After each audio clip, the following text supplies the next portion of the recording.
Welcome, everybody, to the Journeymen Lounge podcast.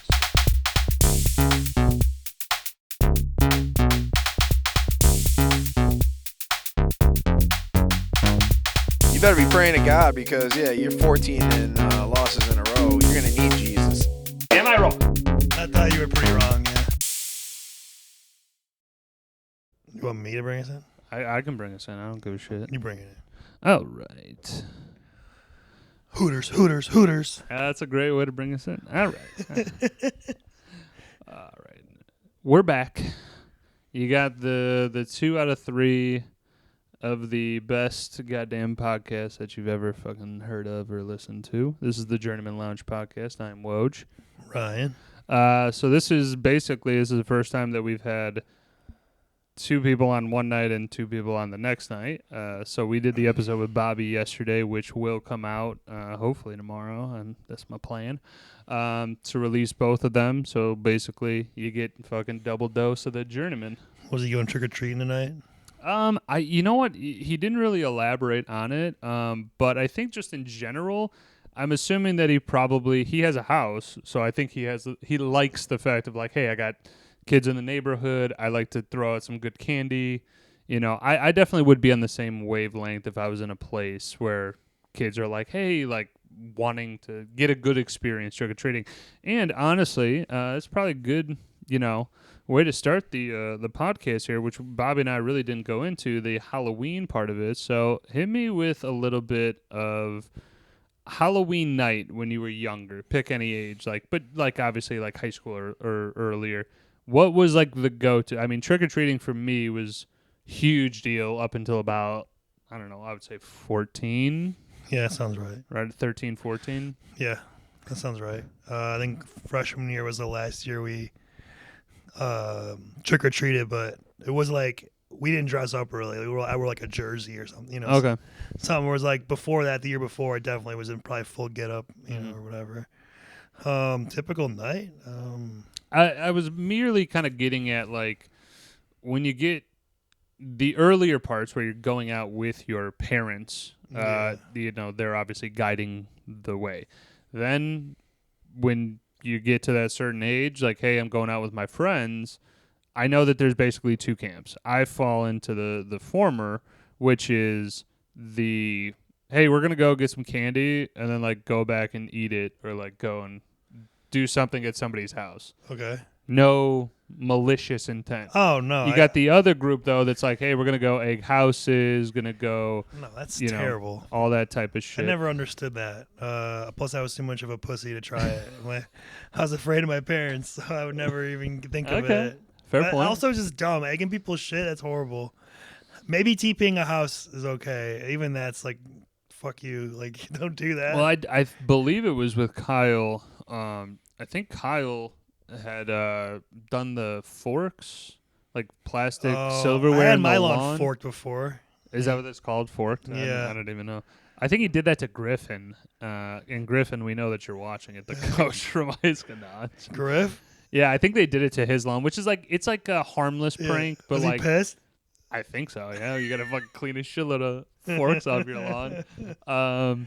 But yeah, I mean, I just like, to me, Halloween, I think that's mainly like Bobby probably has, and we'll probably ask him next time that he's on next week, probably what his Halloween kind of experience and stuff like that is. Because to me, he seems like more of a guy that'd be like, yeah, we fucked some shit up or did something like that. Childhood was definitely like elementary school. You have the parade during school. Hell yeah, dude. You walk around the whole school, which I guess they don't do anymore. They do it. Everybody just goes outside or something. I don't know. I have a coworker who has like kids. We were talking about it, but yeah, you'd go around.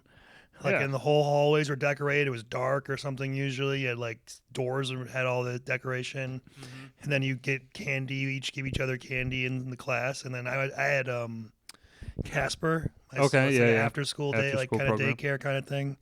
So we'd early on, we'd go trick-or-treating around the neighborhood, like around the elementary school we were at. Mm-hmm. And you went to Dooley, right? Hale. And then eventually, I think they stopped that because parents or whoever, I don't know, everything as you go on gets a little more like PC restricted and like just different, I don't know. Yeah, for sure. And then, but honestly, to me, Halloween's more fun when you're like an adult when you're like 18 to 25, let's say.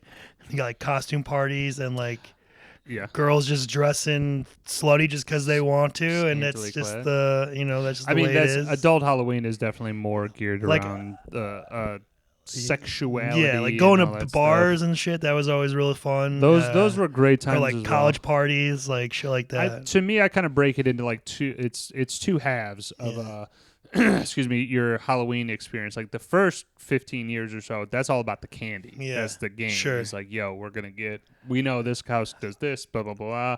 Then the second half is definitely more about like, fuck the candy, where the drinks, where the women at, But aside bar party, bar yeah events at Halloween, like with that when everybody goes nuts, those were dope. Aside from the women though, which is definitely a big plus, I also liked making my own costume. Like I would dress as a character from like a show or a movie or something. Like I can give them to you photos you could post on Instagram if you want of me and my friend were like Tim and Al from Home Improvement. Oh, that's a great one. And it was before I could grow a real beard, so I like used like paint and like painted on a beard, and we had tool belts full of beer. Hell yeah. I was one year, I was Mr. Robot. It's a show. I don't know if you've ever seen it, but it was a USA show. It was really good. Christian Slater's character, and I got a picture of me in that costume. Will. You definitely got to send those over. We'll throw them up. I'll dig through as well. I'll tell Bobby to as well. I'll throw up some previous costumes. I know that I'm not really the biggest creative guy. Sometimes lightning in a bottle does hit me. Like one year, me and my roommate at the time went as Mike Myers, Wayne's World. Wayne and Garth. And we went out. Like I got the fucking Converse and the wig and the hat. Me and my friend did a similar thing as well. We were Cheech and Chong. Okay. At a party. It was awesome. Actually, we were in the car at a party and we were smoking. Like it was like art imitating life. Right. It was so funny. I'm like, that. hey man. And we were like, I don't know, we were fucked up. It was great. I like it, man. No, the themes and when you get a little bit older, I feel like you definitely try and put more. I mean, my mom made our costumes for like the first 10 11 years. She was into sewing and all that shit. That's awesome. So like those were dope though. I mean, they were still pretty unique. I mean, like I had one year I was like almost like a rainbow, like not rainbow, but like think of like fish scales as they kind of like what the fuck, the Northern Lights or something. I was like a dragon, but like I feel like it was an Aurora Borealis. I feel like it was metallic. Maybe I'm thinking of something. Maybe it was more felt, but either way, like those were like pretty cool costumes like to do. When I was a kid, my parents just bought the costumes. I didn't make them or put them together till I was older. Right. I think that's kind of the thing is that once you get into kind of like your own element, then you're like, hey, this is how I'm gonna do it. Costumes are expensive as shit too. I mean, to buy them now for an adult are and they're made poorly. Like honestly, going like what I do is for like when I make go to the Goodwill. Mm-hmm. You can find everything for like a pair of jeans is like $5, $2 or something. Like I put together a whole outfit for like $10. Yeah, I think that's a pretty cheap alternative. Not buying stuff like. And then like Amazon if you need like whatever. one thing, like maybe like I needed like a pair of glasses. I went to the Halloween store and got like kind of something like you have actually. The what's the name? Spirit Halloween's popping up now. They're fucking. They'll be done. Season's over, and they'll go away. Yeah. But yeah, we'll. We kind of blanked on the Halloween. We had a lot of football talk in the last one. What was your favorite costume of yours that you've been when you were a kid and when you're an adult? Give me one of each. I think the adult, like one that it was kind of like random. I think it was Joe's. Yeah, Joe, who's been on the podcast. I think it was his birthday party. I went as this guy, like as one of these like failed CBS sitcoms or something like that, and it was like regular Joe guy, and I went as like the rock. It's like a guy, same guy, but it's in 3 different like lifetimes of like. One, he's a rock and roll guy. Next one, he's a medical doctor. The other one, he's a fucking whatever. What the fuck? It was a terrible show, and I think it got canceled immediately. But at the time, I was just like, oh, regular Joe. And I kind of like, I went like kind of rockered out. I was like, I think I nailed the costume pretty well. Yeah. But like everybody, like it's one of those classic things of like when you walk up, like people would walk up to me like, "What are you supposed to be?" It's like not obvious. Like so, I guess I didn't nail it that much, but sometimes they don't know. Like I said, like my Mr. Robot costume was accurate as fuck, but people don't watch the show. They're not gonna know. You have to like sometimes you have to go into it knowing you're gonna have to explain. Yeah, and Like, one thing we just mentioned before the podcast started was that we were talking about people who have an awesome costume, but if you don't like, you just don't know the references or Oh, like yeah. the movie that it's Like inspired by. the guy at McDonald's is wearing the town outfit. Yeah, And I hit him one of the lines. hit him. What was the line again? Who's Cowie taking? Yeah, I mean that's you should know it, but he didn't respond. It's kind of like, Sorry. oh man, What? do I mean, you he's know? probably busy working, but Fair point. It's a sick costume. He had a bulletproof vest on, the nun mask. I was really happy to see. That's a great movie. Somebody's got to do that one in the movie review. I've been Been mulling it circling over. it. Yeah. So yeah, dude. I just totally. I mean, we're doing this on Halloween. Bobby. Again, we'll get his thoughts on the Halloween kind of questions that we went over there. But let's switch gears here. Let's go over a recap of. Excuse me. Let's just touch on the MLB real quick. So the Dodgers won, as I was telling Bobby yesterday. I'm like, and basically the podcast, like, hey, the Dodgers are going to win this at some time. I don't expect the Yankees to win 4 games in a row. And I mean, they really pissed it away. 5-run fifth We had the inning. game on in my work while we were working, and the Yankees started off 2 home runs in the first. They're up 3-0. They took the pitcher out in the first inning for the Dodgers. It's like, oh man, they're probably gonna go back to LA. It looks like, or whatever. At least, right? Yeah. And then I guess they lost. I didn't miss the rest of it. I left at 8:00. So I was It's all right. Basically, the Dodgers scored 5 runs in the 5th inning. There was some errors there and some miscommunication. Yeah. Dodgers come up, score 5, and then I think they scored 2 more later on. And to me, it's like the Yankees. From what I've watched here, is like the Yankees had huge bats, but it comes down to your biggest bat, I would say, or biggest ability to swing the game wide open. Aaron Judge, I mean, he had an abysmal postseason. He was like 2 or 3 for like 20. He hit the 2-run homer in the first inning of this game. True, but I think it was more of like a little too late type of Yeah. thing. They needed him early on, and the Dodgers were just kicking ass all over the place. Yeah, I find it kind of weird. Like a lot of people, I mean, not a little weird, but like they'll be like, oh, like fuck the Yankees, blah blah blah. Which I kind of get that, but to me, like the Dodgers are like the National League version of the Yankees. Like I could see that, yeah. they buy their team just as much as the Yankees do. Like they got Mookie and Shohei and all these guys that like are embarrassment of riches. Like so. I don't know. I don't get like. I mean, I think like, to me, like I don't care either one of them who would win. Like I don't have disdain for either of them. Like fair point. I I just think that I think you're just gonna have the same like amount of people hating, probably a little bit more for the Yankees, but I think there's a lot of people out there that are like, fuck this team that's always on the top and but continue. they're to both win. on the top. That's my point. You know what I'm saying? The Dodgers are on top of they've been on top more recently than the Yankees have the last like They won 10 years, 5 years, whatever. Like, But I mean, this is the thing with the Yankees, man. Is the Yankees got so much history? Is that to me, I liken them to New England for football, just being that you've won a lot. You deserve a couple bad years. No one's got history like the Yankees, but the Dodgers have history too. They've won a lot too. Right. But I was going to say, it's like not like they were playing like the Rockies or something, someone like underdog where it's like, oh hell yeah, let's see them get their first championship, or I could see that kind of thing. Mm-hmm. But to me, they're both like the elite of the elite. True. I also want to see. I want to see new teams like right. rising That's to what I'm saying. prominence, Like for sure. I don't give a shit who wins because they both have won a lot. I'm not gonna lie. I was definitely out on baseball after the Cubs kind of just took a shit and kind of near as the playoff push, that like stretch. The Cubs were like, "Hey, we need to win a couple games here." I mean, yeah, I don't know. I used to love baseball when I was a kid, and I like playing it and shit. And I like going to games, but I don't really follow it as closely anymore. I mean, I'm a Sox fan if I had to declare, Right. But it's like my probably 3rd favorite sport. I really only care about basketball and football, and even those I care about less than I used to.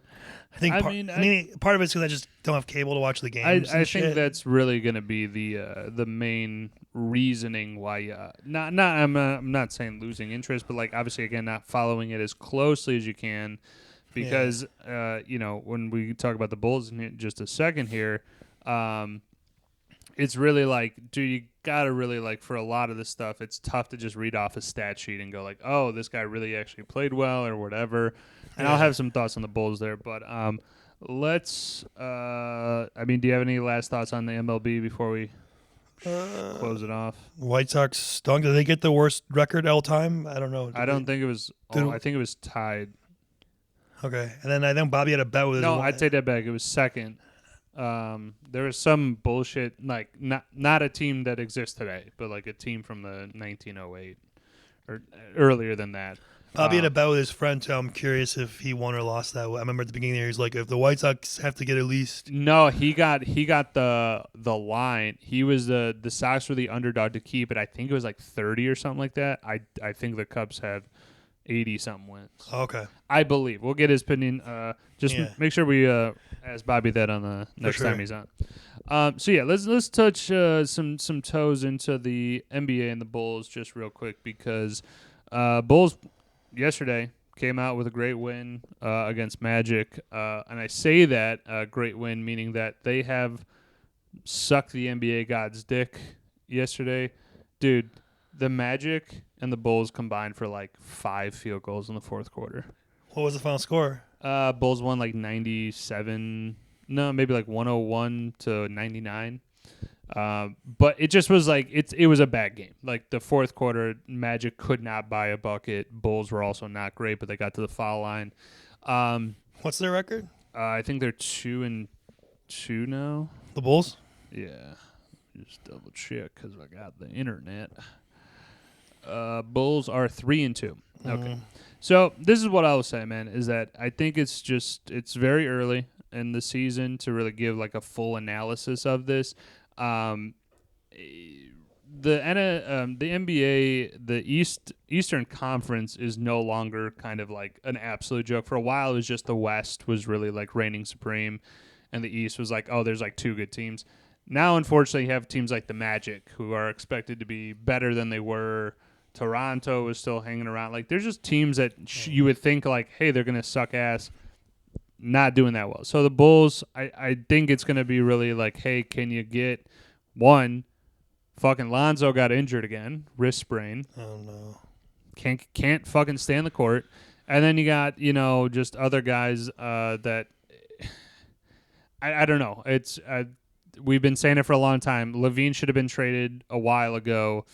Okay, we don't trade him, so you're gonna play him. But then I'm kind of goading him into being like, yo, dude, you know how to get a big contract in the NBA?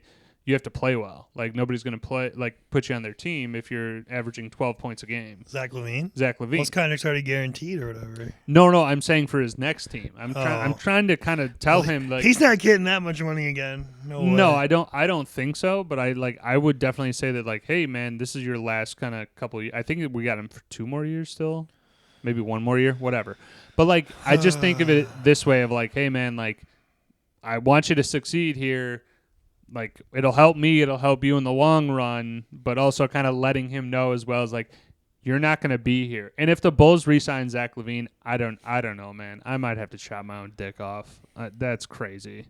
Well, they'll probably lose him for nothing, like they always do with everybody. They should trade him, but they can't or they won't. Well, the contract. Then this is what I'm saying is that his play right now, like ever since the last 2 years, like he hasn't been averaging enough points for teams to go like, oh yeah, we want to trade for him and get him on my team. It's just what they need to do is if and when, more like when than if, yeah, when a disgruntled superstar, which always happens, wants out, who has a big contract, you offer Levine, you take that money on from the other guy and you swap Levine's and you hope that the guy you get will pan out, or you can even do that, but the Bulls never do, so they probably won't. They don't make moves. Usually they lose, and they said they lose their guys for nothing, like Pau Gasol or. I think Markkanen. Vucevic will definitely be a candidate for that. Same with Zach Levine. Then they'll go somewhere else and they'll be better or decent. I don't know. It's just again Jerry Reinsdorf, right? Reinsdorf, yeah. Reinsdorf. The owner needs to. Until he goes, I don't know if anything's gonna. I don't think anything's gonna change. They're gonna be stuck in mediocre land, like purgatory. I definitely see that. I think there needs to be a change organizationally. I'm just not a fan of Billy Donovan. Like they won that game off of pure dumb shit luck, but I really think that Billy Donovan. I've seen in the first 5 games he's been running a 2-3 zone in the NBA. And it's like, are you fucking kidding me with this shit, dude? Like, not for nothing. You can run different types of defenses if you have lockdown defenders, but the Bulls don't. Zach LaVine does not play defense. Yeah. You have Kobe White trying to play defense. He gives a lot of effort, but he's not that great at it.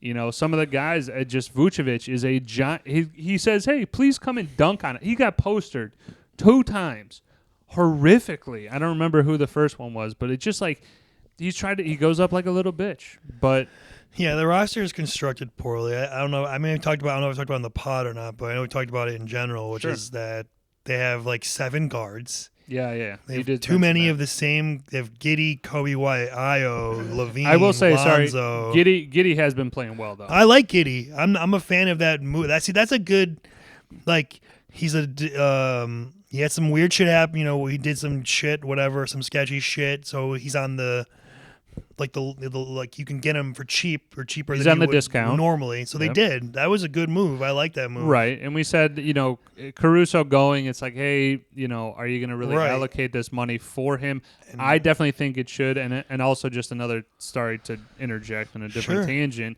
They also didn't pay Javonte Green. And now he's making like 2.3. You couldn't find 2.3 for a fucking lockdown backup, like bench, 6-man kind of defender. Yes. Like, I just like, you know, it's just like moves like that, though. It's like, hey, you made a great move here, but then you let this guy go.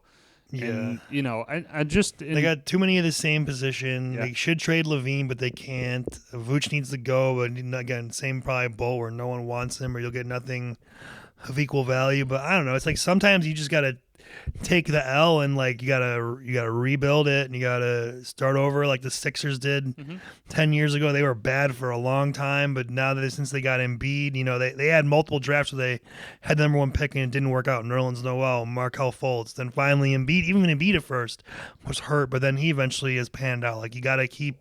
I mean, Embiid is still hurt, right? But I'm saying, but he got him the Eastern Conference Finals. Like they've been a perennial contender with him. Good word.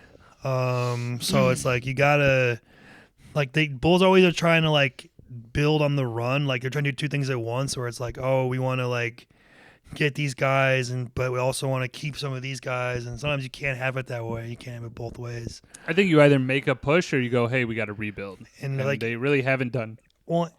And if you're trying, and then obviously you're not trying to win because why would you get rid of DeRozan?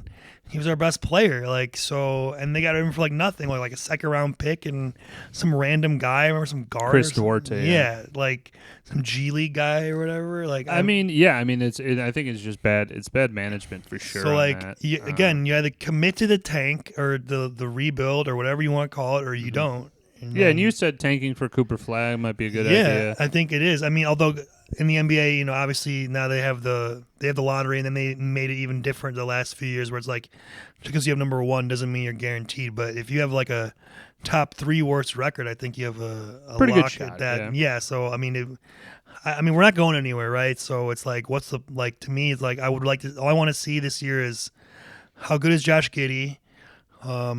What's up with Lonzo?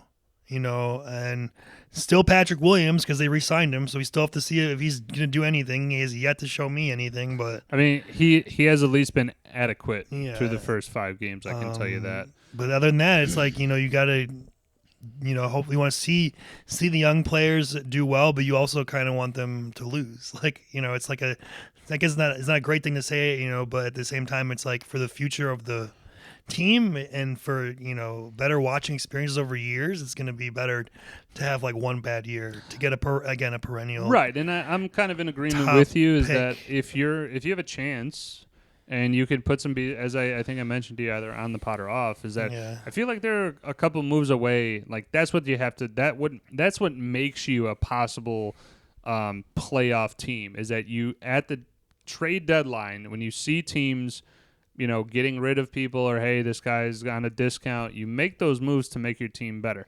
If the Bulls can do that, I think they have a chance. But in reality, I think you're right on the Vucevic and LaVine. I assume that they're not going to get enough from them in return for what they really haven't given to the team. I so mean, that sucks. You get a guy like Cooper Flag, if he's supposed to be everything everyone says he is. Like he's been practicing. He was on the team that scrimmages against the actual team, and they're talking about how good he is and whatever. Like if he's like not like not as good, but like say like a Victor Wembanyama. Look how good he is already. Like the Spurs. Like he's also a freak. Well, he's freakishly tall, but like if you get someone like that or like.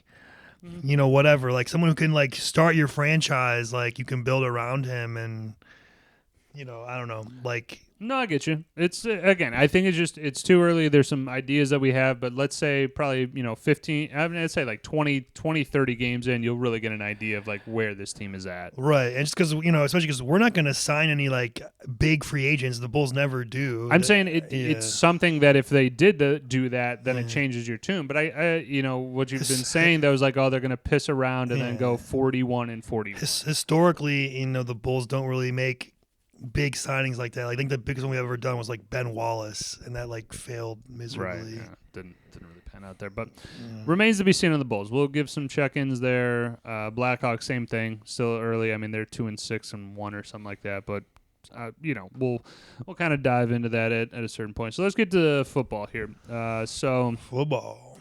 Let's just get it out of the way, man, because my heart broke on Sunday. You have some sort of experience with. You were saying something like, what happened? Like, were you able to see the last play of the Bears Commanders game? I was at work on Sunday. I work Sundays. It was busy as fuck, man. Like, we were just so many orders and things. We have a TV, now in the back, which is cool, but like, I'm working, so I can't like just like stare at it or whatever. Right. And we have it muted. So like every now and then I poke up and look, and I happen to just see the end of the game, the Hail Mary, Jane Daniels rolling out. I'm like, okay, and then you just see it, like it got tipped right back to him. He's just wide open, and then you see the video afterwards of Tyreek Stevenson like on the side, like chatting up the taunting the fans or whatever the fuck he's doing. I mean, like, just so. My literal response when it happened was, "That's so Bears." It's like. It's so Bears. Like, it's just like I saw the other plays. I saw. It's weird. Sometimes I feel like I'm on the Truman Show. Okay. Where it's like elaborate. Only shit happens when I'm watching, and like when I'm not, it doesn't happen. Like, okay, like I saw you like 3 plays the entire game, and 2 of the plays were like huge plays. The one play was the Hail Mary, and the other play was the one where the Bears gave it to the offensive lineman at the one. He fumbled. I thought they returned it all the way, but I guess he got touched. He was down, yeah. But it was like.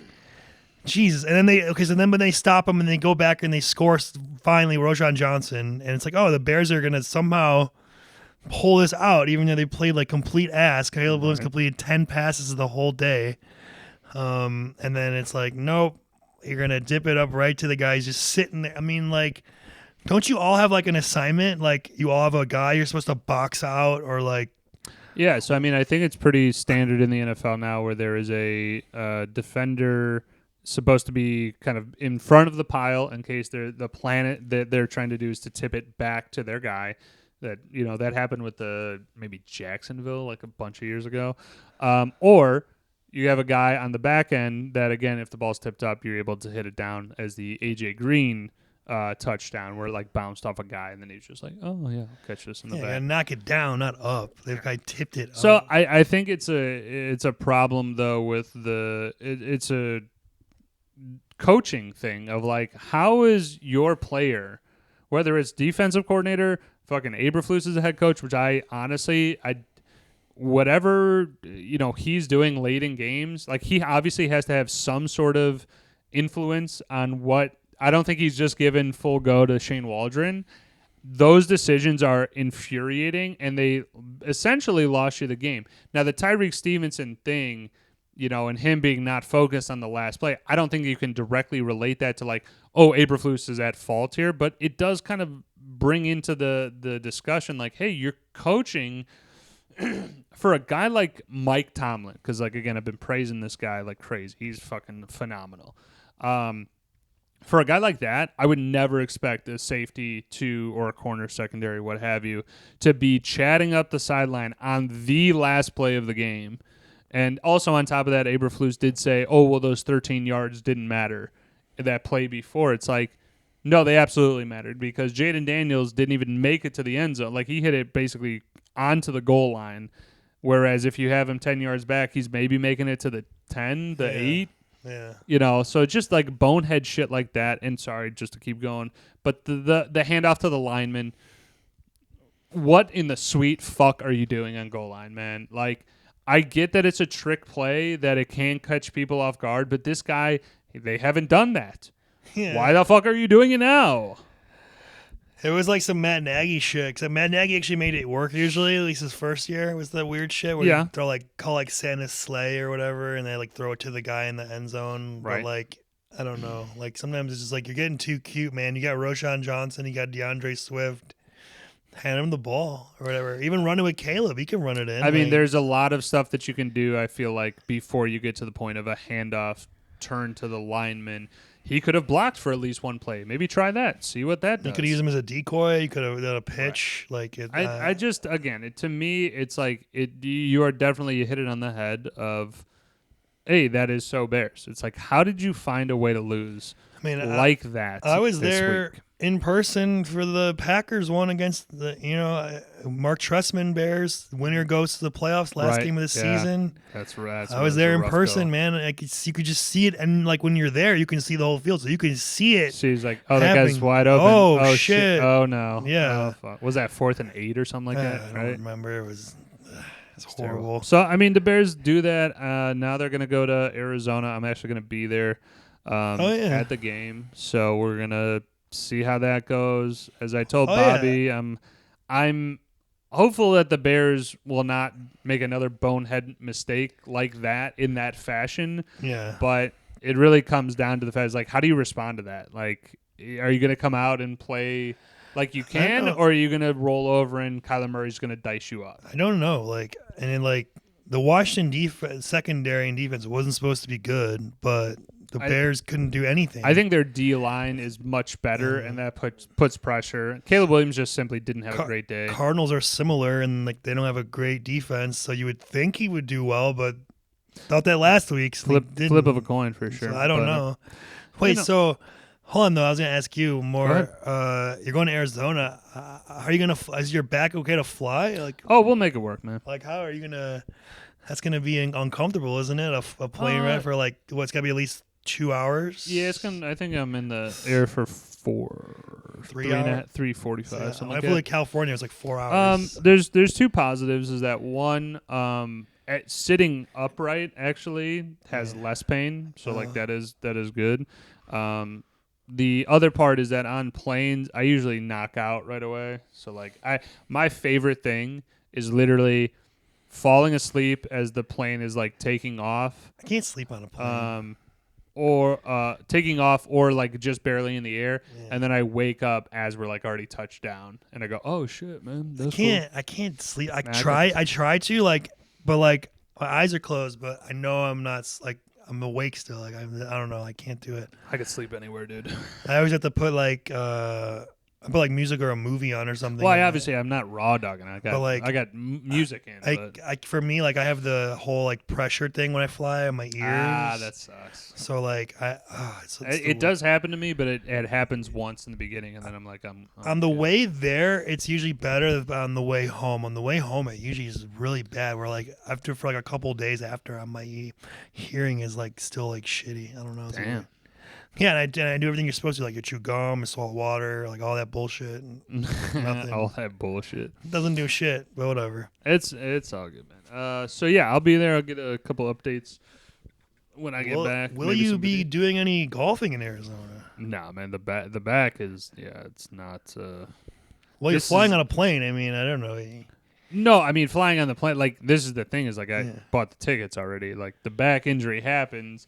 And I kind of look at it this way, is like if I physically cannot move, like if I was as bad as I was in the first couple days as I was now, and I go, hey, I am still in tremendous pain, then there's no chance. Like it's been getting better enough that I'm like, I have to go for it, because if I canceled everything, go, oh yeah, I'm out, man, because of this, I'd be sitting at home feeling like a fucking asshole, going like, I really could have made it work. There's gonna probably be some painful moments, but Also, Jack Daniels got my back on that. So, Are you gonna take some muscle relaxers? nah, I don't have any good shit.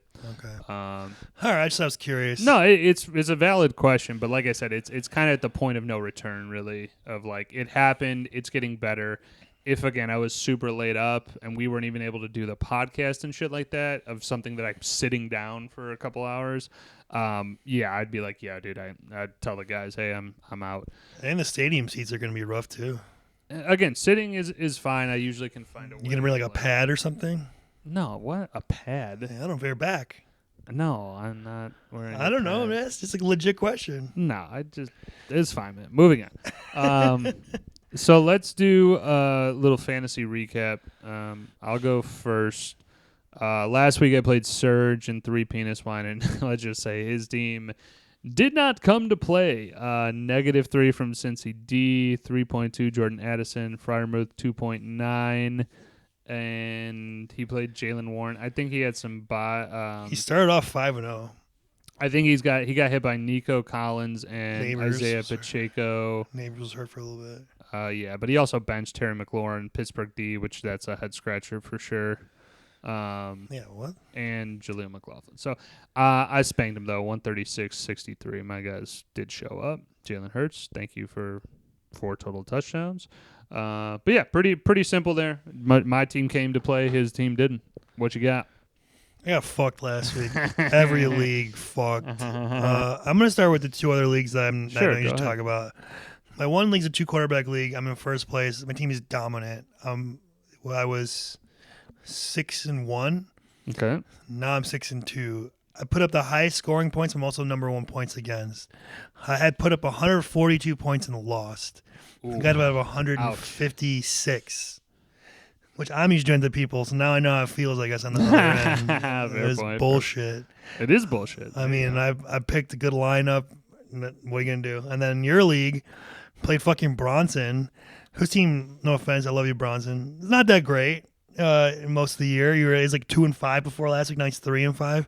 He puts up 137. I put up 120, and I lost. So it's like, man, and not that my team's like the best in that league, but I feel like a lot of games I'm just like your brother the week before I played him, he's last place, and he has like his team goes off, and like this week Bronson goes off. Like the last 2 weeks is like just people are just fucking shitting on my team. I would say that 120 in most leagues, conventional scoring should really normally net you a win, or at least be like close. I could see like 126 to 120, but. Yeah, dude, that's rough. You also said he started, and he played 2 tight ends. 2 tight ends, yeah. Tight end day, so everybody went off. Yeah. It goes like the NFL is like, hey guys, most touchdowns like in NFL history on one day for tight ends. There's definitely some bullshit they told the teams like a prerogative or something like we're gonna have tight ends. Tight ends must score today. Like okay. So yeah, but anyway, back to the league. We always talk about the League of Assholes, the big money league. Again, I lost. I'm on a 2-game losing streak. Oh boy. Again, like I was telling in the other league, whoever plays me has their best week because I'm the number 1 point scored, points against, even though I'm not putting up a lot, but still, it's disconcerting. For sure. Kenny, the week before, put up 140. Last week, he puts up 100. Steve Flans, the week before he played me, put up 89. Last week, he put up 126. Right. So it's like, what the fuck? I just can't. Well, I'm assuming that it'll eventually break out of that mold of every team just scoring and having great weeks. Yeah. We're definitely, now getting into the bye week. Like I would say, usually most good teams, like you have a lot of later buys. Like I know Derrick Henry has like a 14, which I'm like, fuck. Yeah, and I got all these fucking injuries and bullshit, and this bullshit IR rule. It's stupid. Which we've talked about, but yeah, I mean, again, it's been tough, but again, dude, you'll be fine. Let's just see. Let's just trying to avoid the basement at this point. I mean, you should be fine in the League of Assholes because again, we'll see, dude. Juice has put up 150 last week. I mean, he's still technically Sacco, but I'm just saying is like I think the last time I saw the standings, I'm still in playoff because I'm 6th place. I'm just saying 2 and 6 is still. By the way, your team should be called getting fucked. That's what your team in that league is get fucking fucked. Like I mean, George Kittle could have had a couple more points in that and would have got a win. He literally lost on the Hail Mary play. On the Jaden Daniels? Yeah. Doesn't Brad play him? Brad is Jaden Daniels. technically, you but lost by 2 points. That's like a right, but a I look at 9-point play or But whatever. I do look at it as like George Kittle got like 21 points. So I was like, hey, that was great. I probably wouldn't have been even close. Like if he had a good day of like 14, I would have lost by 10. I'm just saying, but your team is a good team. I think you're one of the better teams in the league, and you lost to me, tough loss. You lost to was it Kyle or you beat Kyle? Beat Kyle. Okay, you had another tough loss, and then like last week you had a tough loss. Like you lost 122 to 120 or something, and they said like literally if Jaden Daniels does not get that Hail Mary, Right. you win. Yeah, One on throw. his points, but again, it also did come down to the Sunday night game. Like George Kittle. Sure, but I was just saying Needed that would to piss go. me off. In my experience, fantasy losses, they only just get worse. Like there's always going to be a game where you're like, oh shit, now this guy has. Yeah, pretty much the last 2 weeks it's been like I wake up and I see the scores like, oh, his team's already gonna beat me. Like I'm fucked already. Like That is rough. Yeah. All right, so let's go real quick to wrap it up here. Anything else NFL wise? I mean, a couple guys. I think Stephon Diggs since last week. Went oh down yeah, he got ACL. hurt. Yeah, torn ACL. Any other big news injuries? No, I don't think so. I mean, Jameis came in and won. That was pretty sweet. yeah. Oh, I Beat mean, Baltimore. just to myself in general, like this season to me, I mean, I guess anybody could say it, but so many moves I thought about making and I just didn't pull the trigger on, and I should have listened to my gut, like Cedric Tillman. I thought about dropping Keenan Allen and picking him up last week, and I didn't, and then he went off, and now I have no fab, so I couldn't get him, and Dan's playing him. He's playing him against me, actually. So I'll watch him go off again, probably. You don't have any free agent money, or you just I used it all up? last week. I used it all up. Why? Because I only had like $30 left. I got 2 players. Interesting. I had to get people. Mike Evans is hurt. I had to get Dubs, and I got Keenan Allen. Crazy. Okay. Yeah, like I said, I think we talked about more of the crazier ones when we came back from the 2-week stretch here. Yeah. Well, let's do the picks. I did write down what I said to Bobby yesterday, but I'll just kind of go through them real quick. Texans Jets tonight. I did pick the Jets. Texans. Don't love it right now. Now we got Cowboys Falcons. I took the Falcons. Falcons. Okay. Dolphins Bills. I took Buffalo. Dolphins. Okay. We'll see. Raiders Bengals. I got Cincy. Cincy. Chargers Browns. I picked the Browns. Browns. Okay. Patriots Titans. What a great game. I got New England. I will pick the Patriots. Okay. New England. Commanders Giants. I got the Commanders. Commanders. Saints Panthers. I got the Saints. You're gonna go upset again? Yeah, Panthers. Saints look like dog shit. Derek Carr's coming back. Yeah. Okay. Fair point. Oh, I almost hit that ref. By the way, picked that upset last week. Patriots over Jets. Nice. Thank you. Mr. Upset over here. Broncos Ravens. I have Baltimore. Yeah. Jaguars Eagles. Eagles. Eagles. Bears Cardinals. Bears. Cardinals. Doors over there, motherfucker. Yeah, well, they don't deserve my pick I'm right kidding. now. I'm kidding. Stink. It's fine. Lions Packers. I got the Lions. Lions. Rams Seahawks. I put down Rams. Rams. And we have Colts Vikings. Got Minnesota. No, Colts. Okay. Joe Flacco's playing. Joe Flacco's back. Fair guess on that one. That's not really too crazy upset. And then you got the Buccaneers Chiefs. Chiefs. Buccaneers have fucking nobody there. They find a way. Yeah, maybe. But that's, kind of what we have here. The only other thing I'll just mention here real quick is that we are pushing the Halloween Town movie review to next week. That's going to be a great one. Yeah. I was just say I had a couple movies I just wanted to talk about real quick. If that's go cool. for it, man. Yeah. So I went to the movies a couple weeks ago. Double dip. It's Halloween season. Well, technically right now it's Halloween. We're recording, but saw Smile 2 and Speak No Evil. Both are pretty good. I would go check them out. Obviously, see Smile 1 before you see Smile 2, otherwise you won't know what the fuck's happening. Yep. But I think it was better than the first one. Definitely an improvement, like some freaky scenes I was telling you about outside. Mm-hmm. Just like real creepy, like psychological shit if you like that kind of horror. Gore, for sure, gore. And then Speak No Evil is a little more tamed, more like kind That's of like the James McAvoy, yeah. which is like him and or like this one couple, and then he's another couple, and they kind of meet on a trip, and they become friends, and they invite him back to their place, and then they kind of start acting like inappropriate and weird, and like gets uncomfortable, and like it's more and more uncomfortable as the weekend goes on, and kind of like weirder shit happens, and it's good. James McAvoy's real good in it, so I would definitely check that out too if you have time. I think it's probably on VOD at this point now because it came out in like September. I think you can pretty much at this point the turnaround is real quick now. But Smile 2 is definitely in the theater still, so if you're looking for like a good like scary movie to watch, I think it's decent. It's pretty good. I'm just saying with these big, huge, the Amazon, fucking this shit is up within a couple months now, and maybe now the one I just saw like 2 months ago or whatever, the Trapped is on Max or whatever. HBO Max, all that shit. Yeah. So.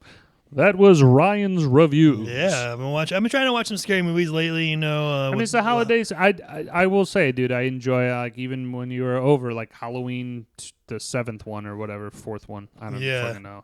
Was on. I was like, I flicked it on. It's the Halloween season. The weather actually kind of plays into that. It's a little kind of cold out. Yeah.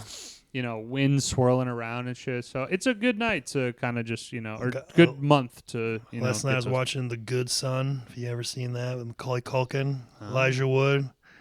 Never seen it? No. I bits and pieces. All right. Well, it's not bad. It's okay. It's a little 90s psychological thriller. Gotcha. Maybe check it out sometime. Check it out, maybe. All right. So that was the pot. We did a solid. We almost did the exact amount of time that me and Bobby did. So good stuff. Yeah. Yeah. So we'll be back. We'll have fucking. I'll have some stories from Arizona. Yeah, and then we got Halloween Town, and then the week after, Dave's supposed to come on. Shout out Dave. Me and Dave got a movie picked out that we're gonna do.